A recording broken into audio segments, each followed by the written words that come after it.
The conference room lights burned too bright that morning. I sat near the back, watching Tom Vance stand at the head of the table like he owned the world. My PowerPoint slides glowed behind him, every graph, every projection, every number I'd spent 3 months perfecting. He gestured confidently at the screen, his voice smooth as silk. 50 million in projected annual revenue, he announced to our CEO and the entire executive board. I personally led this client from initial concept all the way through to final contract negotiations. My stomach dropped. Those were my late nights. My endless phone calls across 6 time zones. My 2 a.m. spreadsheets and weekend conference calls. He was describing my work like I'd never existed. When the CEO stood to shake Tom's hand, the entire room erupted in applause. I just sat there, frozen, invisible, watching someone else wear my crown. "Brilliant work, Tom," the CEO said loudly, gripping his shoulder with genuine pride. "This deal is absolutely career-defining." Tom gave a modest laugh, his eyes flicking toward me for just a second. A silent challenge, a dare.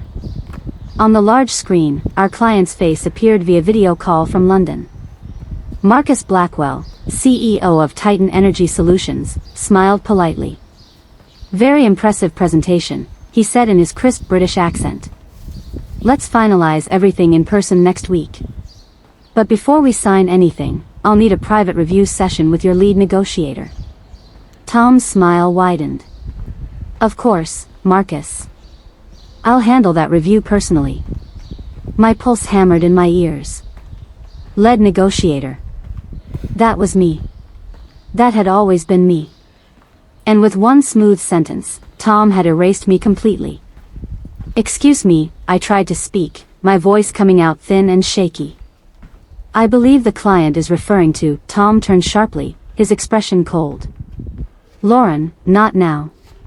His tone was low but cutting, designed to humiliate. The entire room went silent. Several executives exchanged uncomfortable glances. A few people looked down at their phones. I forced a tight smile and sank back into my chair as nervous laughter rippled through the room. My face burned with shame. In that horrible moment, I understood clearly, this wasn't a misunderstanding or an accident. It was deliberate theft. Tom had planned this. That was the exact moment I learned the terrible truth behind what would become my story. My manager took credit for my $50 million deal the client refused to sign without me in the room. My name is Lauren Pierce. I'm 34 years old, and I've been a senior account manager at Westbridge Energy for 6 years.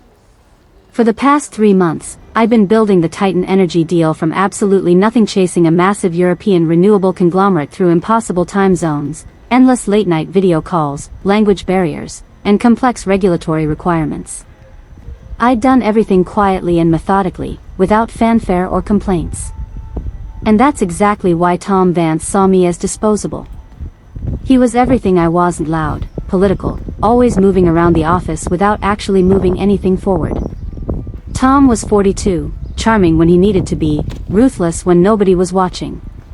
He was a climber who'd learned that stealing credit was easier than earning it. He took my trust as permission to rob me blind.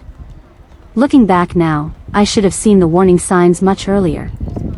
When Tom first offered to review my presentation deck for the board meeting, he'd sounded so helpful and generous. "Just want to polish it up a bit," he'd said with that easy smile.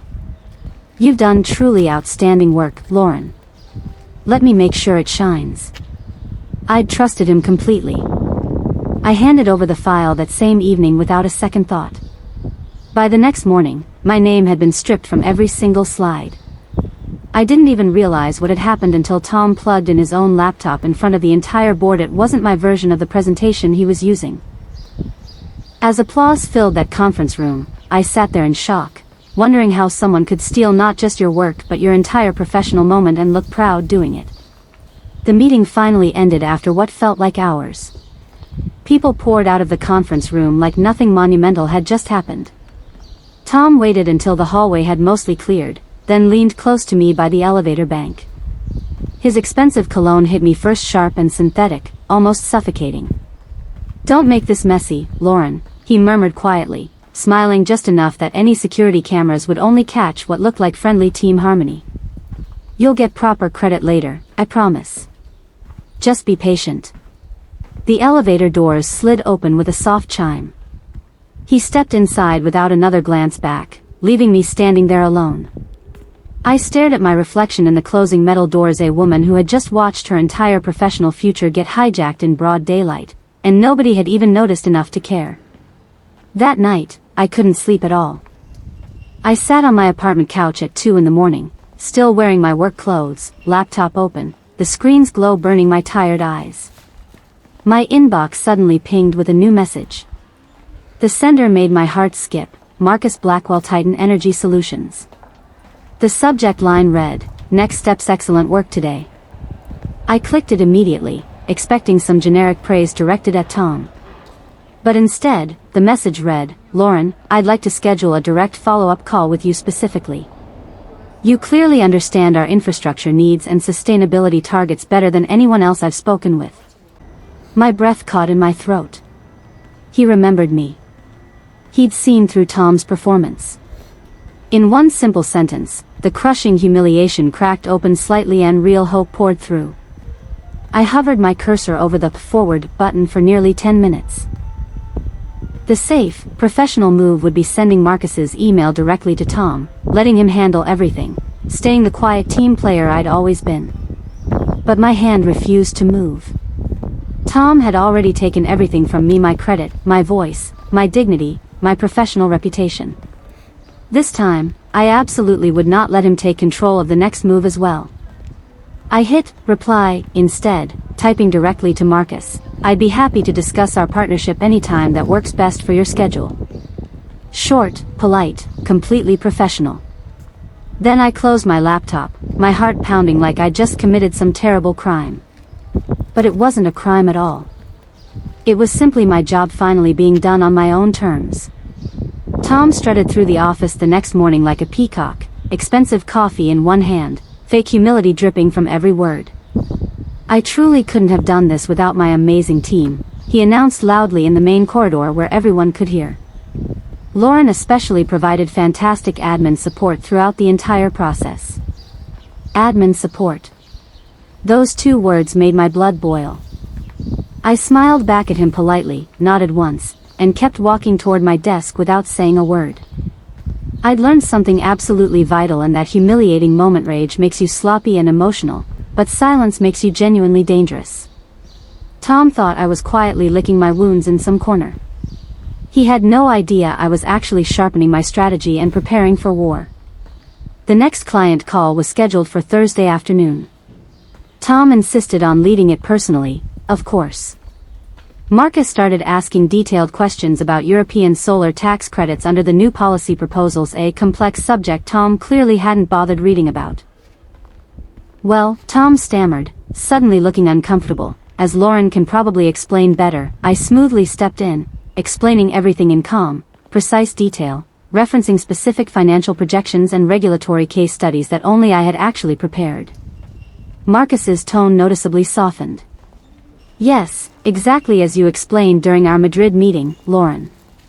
Your analysis was exceptional." Tom's jaw flexed so hard I actually heard his teeth grinding together. He ended the video call early, claiming another urgent meeting. That's when I truly realized something important. Marcus wasn't just my client anymore, he was becoming my silent witness. After that call, something fundamental shifted in the office dynamics. Marcus started copying me directly on absolutely every email thread related to our partnership. Every single one. Tom kept replying to those messages as if nothing was wrong, maintaining his rehearsed confidence, but anyone paying attention could see his responses were increasingly shallow, empty, performative. Whenever Marcus asked about specific technical details or financial projections, I'd respond first: factual, precise, brief. No unnecessary emotion. Just truth, quietly reclaiming territory one email at a time. Tom didn't understand it yet, but his carefully constructed leadership FAAD had started cracking badly under the crushing weight of his own profound ignorance. The foundation was crumbling, and he couldn't even see it happening right beneath him. I quietly started building an extensive paper trail. Every projection model, every contract clause, every detailed note I'd ever written backed up, time-stamped, version-controlled. When Tom would polish my emails before forwarding them to clients, I began leaving tiny, seemingly harmless inaccuracies that only I could identify and correct later. Small enough not to look immediately suspicious, but just enough to eventually reveal his fundamental incompetence. The more Tom spoke with confidence, the deeper hole he dug for himself. By the end of that week, I'd made absolutely certain that the official version of events documented in our company files would always lead back to me and quietly, inevitably, completely away from him. The trap was set perfectly. 2 weeks later, Titan Energy formally invited Westbridge to finalize our partnership agreement at their European headquarters in London, a massive professional opportunity, the kind that builds entire careers. Tom made a theatrical show of the arrangement. "This will be executive team only," he announced in our department meeting, trying to sound apologetic while looking directly at me. "Senior leadership representation." I simply nodded like it didn't bother me at all. But what Tom didn't know yet. Marcus had already sent me a private email that same morning. "Please confirm you'll be attending our London meetings. I specifically want you leading our internal strategy session." I replied immediately, wouldn't miss it for anything. Tom might have tried booking my exclusion, but Marcus had already booked my ticket. Tom strutted through the airport terminal 3 days later in an expensive navy suit, boarding pass held high, looking like a man who genuinely believed the entire universe loved him. He never once noticed me sitting just a few rows behind him on the plane. He didn't see me when he ordered champagne before takeoff, or when he spent the flight quietly rehearsing his presentation lines. But I saw absolutely everything. Every smug expression, every self-satisfied sigh, every moment of his false confidence, like he was completely invincible and untouchable. Tom had no possible idea that the person he'd buried professionally was sitting right there behind him, carefully preparing to resurrect her own career directly in front of his most important client. The partnership conference dinner was held in a stunning glass atrium. Titan Energy executives everywhere, cameras flashing, industry media circulating, constant noise. Tom arrived unfashionably early, shaking hands enthusiastically, his manufactured charisma turned up to maximum intensity. Then Marcus walked through the entrance doors. He smiled at Tom politely but briefly, professional courtesy, nothing more. But when Marcus spotted me across the room, his entire expression genuinely lit up. "Lauren. Finally, someone who truly understands our long-term vision," he said warmly, loud enough for everyone nearby to hear clearly. He immediately pulled me into their executive conversation circle. Tom's hand visibly tightened around his wine glass stem. The dark red liquid inside trembled ever so slightly as he slowly realized the spotlight had permanently shifted away from him. By the second day of the 3-day conference, Tom was literally sweating through his perfectly pressed navy suit. Titan Energy executives kept redirecting every technical question directly to me, every financial term, every regulatory projection, every sustainability metric. "Lauren, could you explain the long-term yield assumptions? Lauren, what's our expected ROI calculation after year 3? Lauren, how do these numbers account for currency fluctuation?" Each time, Tom would start confidently answering, then stumble badly over details, before forcing an increasingly tight smile while I took over seamlessly. The more I spoke with actual knowledge, the smaller and more invisible he became in that room. By the end of the conference week, absolutely nobody at Titan Energy even looked in Tom's direction anymore. He was just there. Back home in our main office, Westbridge's CEO called me in for an unexpected private meeting. "Lauren," he said carefully, studying my face, "the client keeps requesting all partnership updates flow through you directly. Any idea why that might be?" I hesitated just long enough to look genuinely uncertain. "I'm really not sure, sir. Maybe they just prefer how I format technical documentation." He leaned back slowly in his expensive leather chair, clearly unconvinced.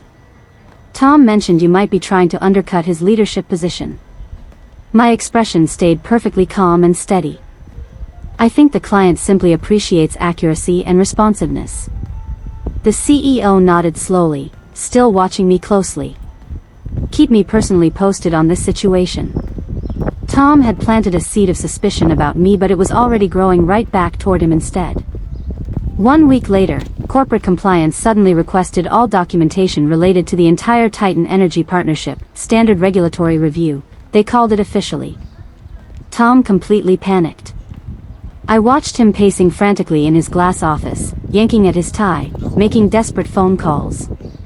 That evening, he called my cell phone. "Lauren, compliance is asking for original file versions. I need all your notes immediately." "Of course," I said gently, keeping my voice calm. "I'll send everything first thing tomorrow morning." By 9 a.m., I delivered a meticulously organized digital folder containing every timestamped document, every tracked edit, every email chain, all pointing clearly to who had actually done the real work from the beginning. The moment I hit send on that compliance email, I knew with absolute certainty, the avalanche had finally started. The office atmosphere turned cold practically overnight. People stopped greeting Tom in the hallways. Conversations ended abruptly whenever he entered rooms. Coffee break discussions went silent. He kept desperately pretending nothing was wrong, but his forced laughter, his sudden bursts of temper, the nervous twitch in his jaw told everyone a completely different story. I stayed professionally silent, doing my regular work like always, while the truth spread through our building faster than office gossip ever could. There's a special kind of fear that comes from slowly realizing your carefully constructed mask is slipping away, and Tom was wearing that fear on his face constantly now. His foundation was crumbling, and everyone could see it happening. Then the email landed like thunder on a clear day. From Marcus Blackwell, Titan Energy Solutions. To Westbridge Energy Executive Team. The message was brutally simple and direct. "Before we sign any final agreements, I have one absolutely non-negotiable condition. Lauren Pierce must be physically present in the signing room." Complete silence fell across our entire office floor. The CEO read the email twice, then forwarded it directly to Tom with no subject line, just Marcus's blunt message and one additional line: "Explain this situation immediately." For the first time since this nightmare began, Tom didn't have a prepared script or smooth explanation ready. And that sudden, terrible silence was the unmistakable sound of power definitively changing hands. The final signing meeting was scheduled for the following Monday. The main boardroom was absolutely packed: senior executives, corporate lawyers, cameras recording everything. The air felt electrically charged, like those seconds right before lightning strikes. Tom stood at the head of the table again, desperately trying to reclaim his former swagger. "Let's make history today," he announced with a grin that never reached his anxious eyes. Then Marcus walked in with his entire legal team. He shook Tom's hand briefly, barely 2 seconds before turning directly toward where I sat. "Lauren," he said warmly, his voice carrying across the silent room, "excellent to finally have the actual architect of this partnership properly represented here." Every single head in that boardroom turned toward me. The word architect hung in the air like a final verdict. Tom's fake smile faltered visibly, just a fraction, but it was enough. Halfway through the contract signing review, Marcus paused over a specific clause in Section 6.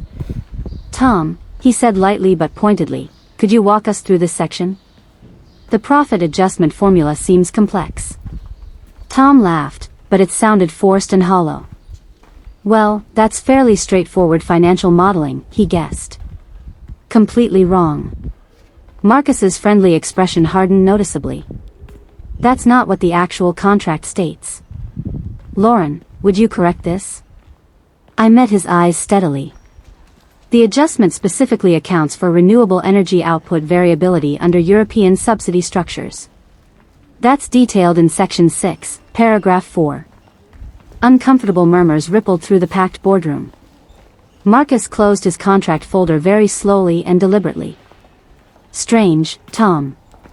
You seem completely unfamiliar with your own negotiated contract." Tom's throat visibly bobbed. The silence was absolutely merciless. Our CEO's face turned pale white. "Lauren," he said quietly but clearly, "would you please clarify your exact involvement in this entire deal?"